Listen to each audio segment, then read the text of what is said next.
Hello dear viewers. By now we've familiarized ourselves with pretty much all the main openings after e4, e5. We've seen the Spanish, the Italian and the Scotch. So we're still not done. It's time to move on to the less common lines, one could say, but among them some are still quite serious. And we're gonna be starting out with one of those now, which is the four knights.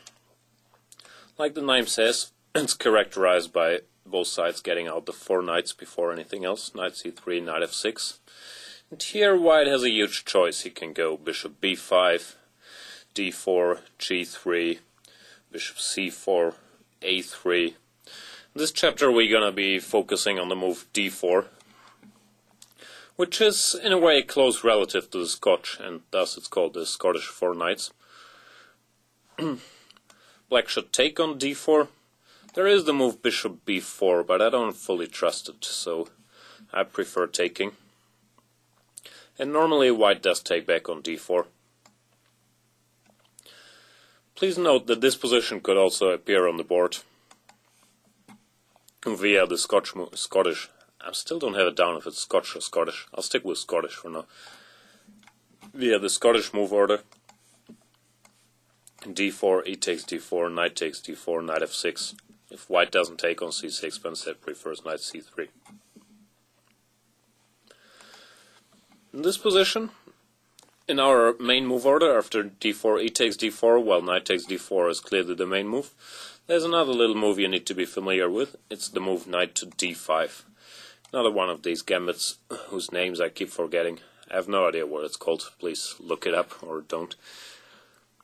And now knight takes e4 is kind of dangerous. There's bishop c4 and queen e2 and moves like that, and it's too messy for my taste, and also I don't think it's very good.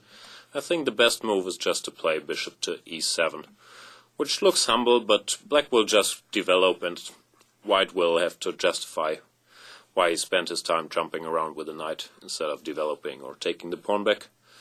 There's some moves here. The main move I think is bishop to f4, d6, knight takes d4, and castles. And we can already see that black has continued his development very quickly while white has spent some time winning the pawn back, and there is really no reason to even think of an opening advantage for white here. I had a game where white played knight b5, I think, then after knight takes d5, e takes d, knight to e5. Black does have a very sound position. There's a bunch of plans available. He can either go for knight to g6, f5, he can go for a quick c6, he can put the bishop on f6, or just get the pieces out. And there's really, it's just a slightly better position for black from the get-go, so there's not much to know here or to worry about. Another move is bishop c4, which frankly I don't know much about myself. I think the easiest way is to castle. Now knight takes d4 would not be very good, because after knight takes d5, e takes d5, knight takes d4, queen takes d4. Let's say now bishop to f6. White again has to catch up in development yet, and black will be very comfortable after moves like c6, rook e8 to open up the position. It's all not really lines one should worry about overly.